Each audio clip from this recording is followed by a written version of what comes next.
Bienvenidos una vez más al canal de Andoni, el rincón donde pretendemos que la geopolítica se desnude sin filtros ni cortinas de humo. Hoy nos lanzamos de cabeza a un tema que no solo está reescribiendo el mapa de Europa del Este, sino que pone en jaque todo lo que creíamos saber sobre el poder, la resistencia y la verdad en el siglo XXI. Hablamos del llamado Plan de Paz ruso para Ucrania, un documento que tiene más de un ultimátum que de tregua y que podría marcar el ocaso de un país tal como lo conocemos.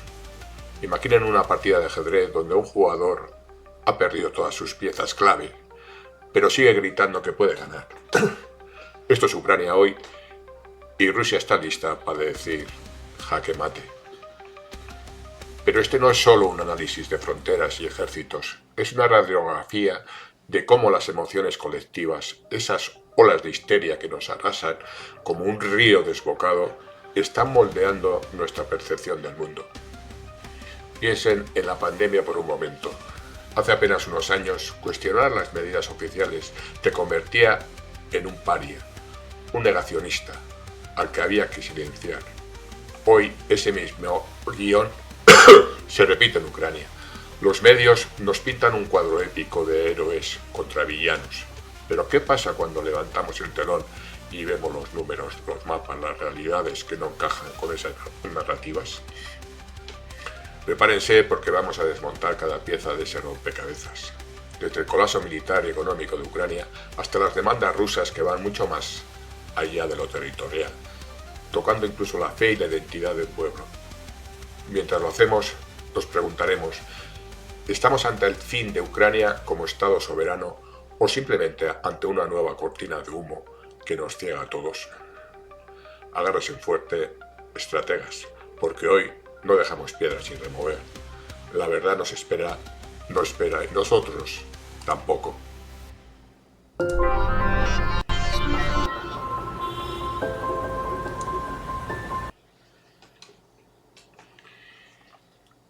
Para entender lo que Rusia está poniendo sobre la mesa, primero tenemos que mirar atrás y aceptar una verdad que duele, como un golpe en el estómago. Ucrania ha perdido esta guerra. No es una opinión, no es un veredicto moral. Es un diagnóstico basado en hechos fríos y duros que se extienden como un mapa frente a nosotros. Vamos a explorarlo en tres frentes, militar, económico y político. Y mientras lo hacemos, imaginemos cómo llegamos aquí, paso a paso, como si estuviéramos construyendo una tragedia en cámara lenta. Empezamos por las trincheras. Imaginen a un soldado ucraniano en el Donbass, con el barro hasta las rodillas, esperando un suministro de municiones que nunca llega.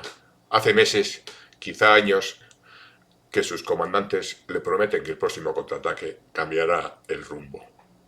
Pero ese contraataque, como el que vimos en Kursk o Kharkov, termina en un cementerio de tanques quemados y cuerpos abandonados. Ucrania apostó por golpes audaces para impresionar a Occidente, pero Rusia respondió con una estrategia tan vieja como la guerra misma: el desgaste. Rusia no necesita victorias espectaculares, le basta con destruir.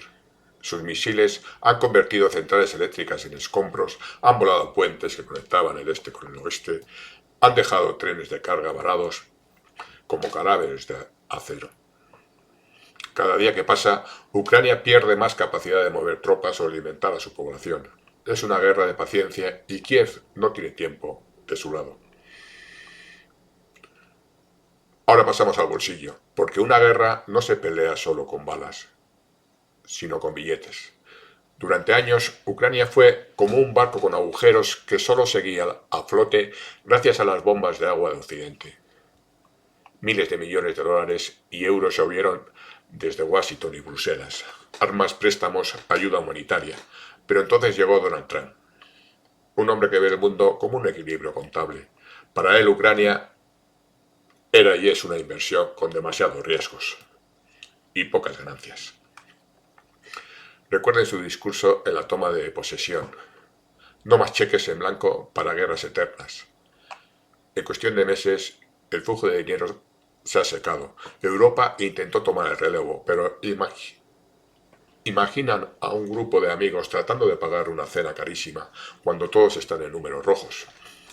Alemania, con su industria tamaleándose, Francia con sus protestas internas, el Reino Unido lidiando con su propio caos post-Brexit.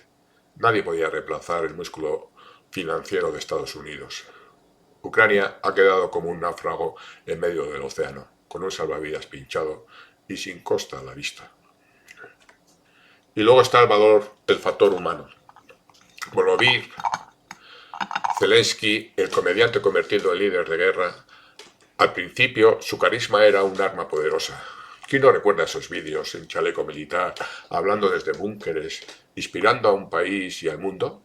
Pero el liderazgo no es solo carisma, es estrategia, y ahí Zelensky tropezó.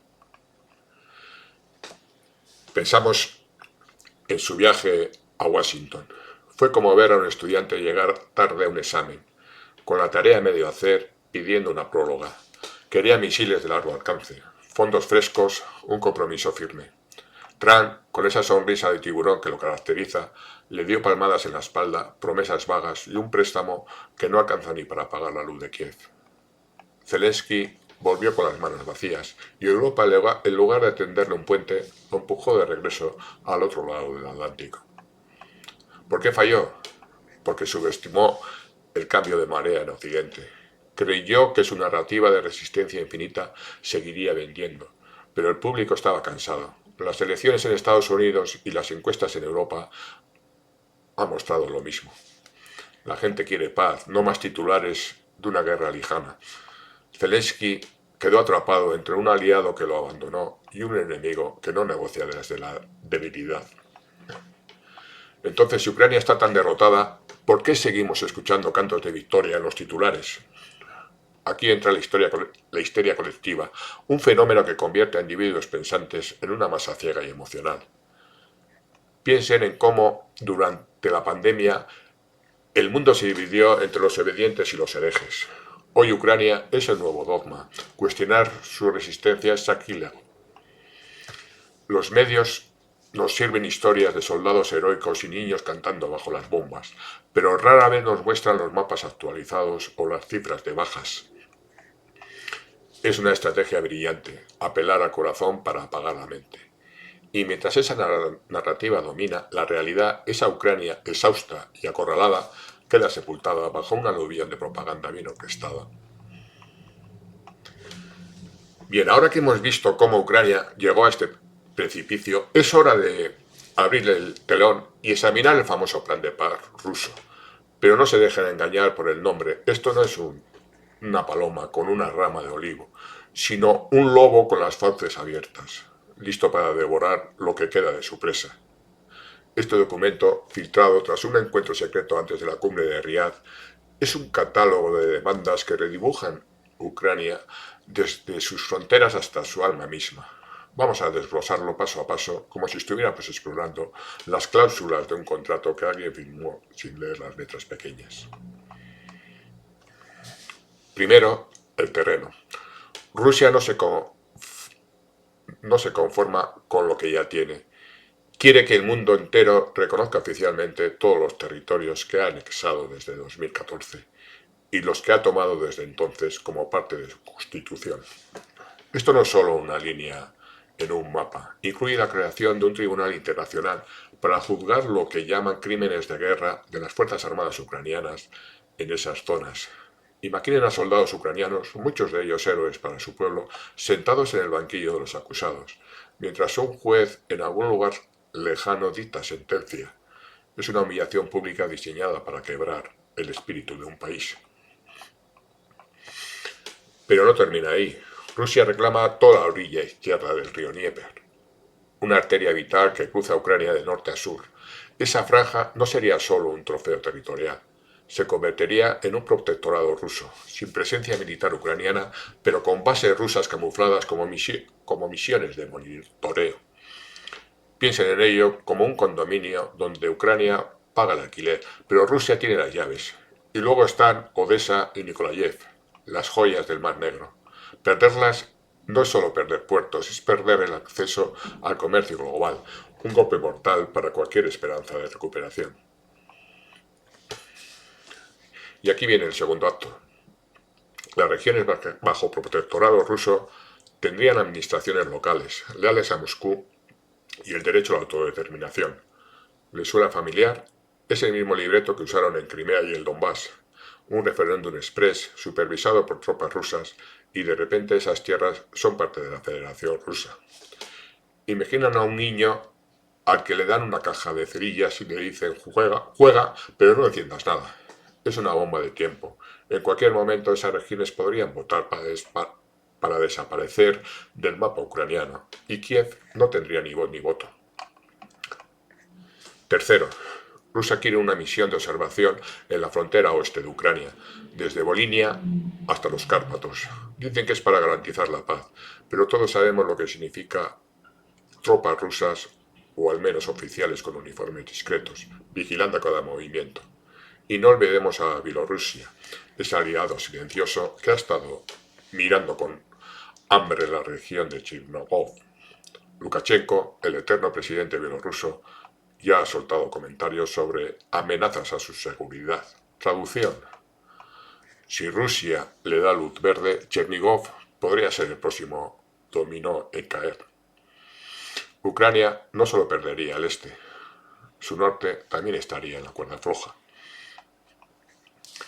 Pero el verdadero golpe de gracia está en la política. Rusia exige la rehabilitación de todas las facciones prorrusas que fueron prohibidas o marginadas durante la guerra.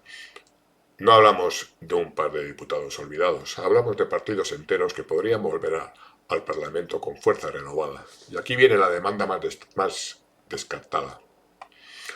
Uno de los cargos ejecutivos claves, el presidente o el primer ministro, tendría que ser un líder prorruso, elegido o no. Imaginen la escena. Un gobierno ucraniano donde la mitad de las elecciones pasan por el filtro de Moscú. Sería como invitar a un ladrón a dormir en tu casa y darle una copia de tus llaves. Rusia no solo quiere territorio, quiere un pie permanente en la sala de mando de Kiev, asegurándose de que Ucrania nunca vuelva a ser una amenaza. Entonces, si este plan es tan draconiano, ¿por qué Occidente lo presenta como una negociación viable? Aquí entra de nuevo, la histeria colectiva. Esa fuerza invisible que convierte la lógica en polvo y la verdad en herejía. Pensemos en cómo, durante la pandemia, el mundo se paralizó por miedo y cualquiera que pedía calma era un peligro público. Hoy el dogma es Ucrania. Cuestionar el plan ruso te convierte en un agente de Putin, un traidor que merece ser linchado en las redes o en la calle. Es una estrategia brillante. Mientras la masa grita por justicia y resistencia, los líderes occidentales ganan tiempo, evadiendo la pregunta incómoda: ¿qué hacemos cuando el enemigo dicta los términos y nosotros no tenemos cartas que jugar? La histeria no solo ciega, paraliza. Si creían que el plan ruso se detenía en fronteras y política, agárrense, porque las demandas económicas y religiosas son como los últimos clavos en el ataúd de la soberanía ucraniana. Aquí Moscú no solo quiere controlar el presente de Ucrania, sino hipotecar su futuro y reescribir su identidad. Vamos a sumergirnos en este terreno porque lo que viene es tan audaz como inquietante. Empecemos por el dinero. Rusia exige la devolución de lo que llama activos robados durante los gobiernos de Poroshenko y Zelensky. No estamos hablando de un puñado de fábricas polvorientas, son 300 empresas en sectores que son la columna vertebral de cualquier economía moderna. Bancos que manejaban el flujo de capital, compañías energéticas que mantenían las luces encendidas, firmas de transporte que conectaban Ucrania con el mundo. Pero el verdadero botón está en la infraestructura. Rusia quiere la planta del puerto de Odessa, un nudo crucial para las exportaciones de grano que alimentan a medio planeta. Quiere el sistema de gasoductos, esas tuberías que durante décadas fueron la arteria por la que fluía el gas ruso hacia Europa generando millones en pesos. Imaginen a Ucrania como un cuerpo al que le arrancan los pulmones y el corazón. Sin esos activos no hay forma de respirar, de sobrevivir como economía independiente. Y para liderar ese despojo entra en escena Kirill Dmitriev, un hombre que quizás no le suene, pero que en Moscú es sinónimo de poder. Este hombre, jefe de un fondo de inversión con lazos directos al Kremlin, no es un burócrata cualquiera.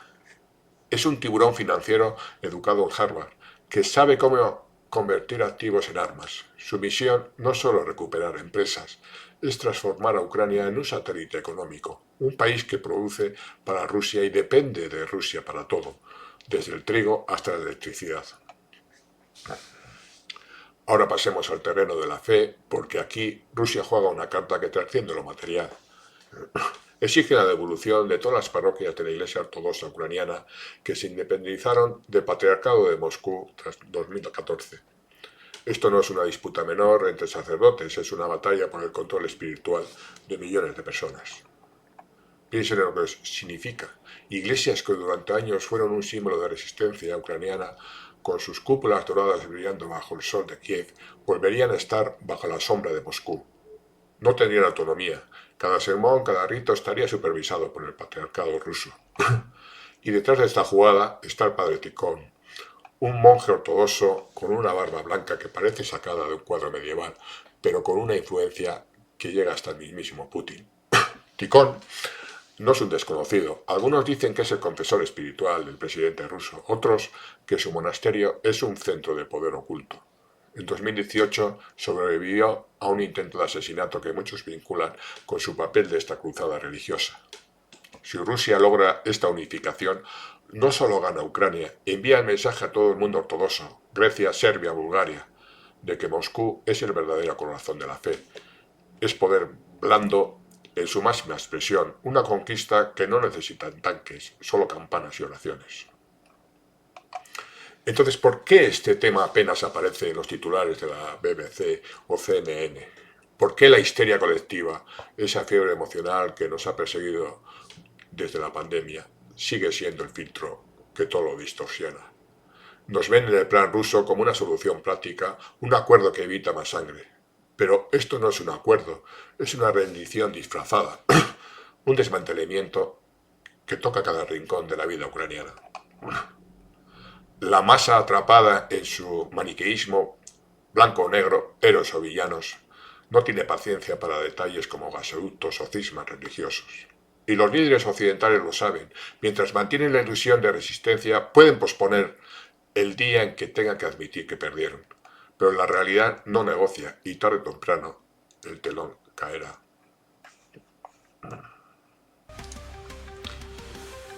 Hemos llegado al final de este viaje, estrategas, y lo que hemos visto no es solo un plan geopolítico, sino un espejo de nuestra propia fragilidad como sociedades. Rusia ha puesto sobre la mesa un ultimátum que desmiembra a Ucrania en todos los sentidos: sus tierras, su gobierno, su economía, su fe. Es una jugada maestra ejecutada desde una posición de fuerza que Occidente no puede igualar, porque mientras Moscú mueve sus piezas con precisión quirúrgica, nosotros estamos atrapados en un tablero donde las emociones han reemplazado a la razón. Pensemos por un momento en lo que significa. Si Ucrania cede, y todo apunta que no tiene otra opción, no solo pierde su soberanía, pierde su esencia. Sería un Estado en nombre, pero un vasallo en la práctica, con Rusia controlando cada palanca importante. Y si Occidente decide resistir, ¿con qué? ¿Qué sanciones que ya no muerden? ¿Con ejércitos que nadie quiere enviar? La división entre Washington y Bruselas, entre los halcones y las palomas, es un abismo que nadie sabe cómo cruzar. Pero el verdadero drama no está en Kiev ni en Moscú. Está en nuestras cabezas. La histeria colectiva nos ha convertido en rehenes de una narrativa que no sobrevive al escrutinio. Nos aferramos a la imagen de una Ucrania invencible, como si repetir el cuento lo hiciese realidad. Durante la pandemia vimos cómo el miedo colectivo aplastó el debate. Hoy vemos cómo la esperanza ciega nos lleva a ignorar el naufragio frente a nosotros. Entonces, ¿qué hacemos? ¿Seguimos cantando himnos a una casa perdida o empezamos a mirar el mundo con los ojos bien abiertos? La historia no perdona a los que prefieren la ilusión a la verdad. Ucrania puede ser el primer dominó en caer, pero no será el último si no aprendemos a pensar más allá de las pasiones y los titulares. Les dejo con esa reflexión, amigos. Si este programa les ha sacudido, si les ha dado una linterna para atravesar la niebla de la propaganda, no se vayan sin dejar un me gusta, suscríbanse y activen esa campanita. La geopolítica es un tren que no para y nosotros vamos a seguir subidos, destapando lo que otros esconden. Hasta la próxima, mantengan la mente afilada y el espíritu crítico encendido. Nos vemos pronto. Que seáis felices. Adiós.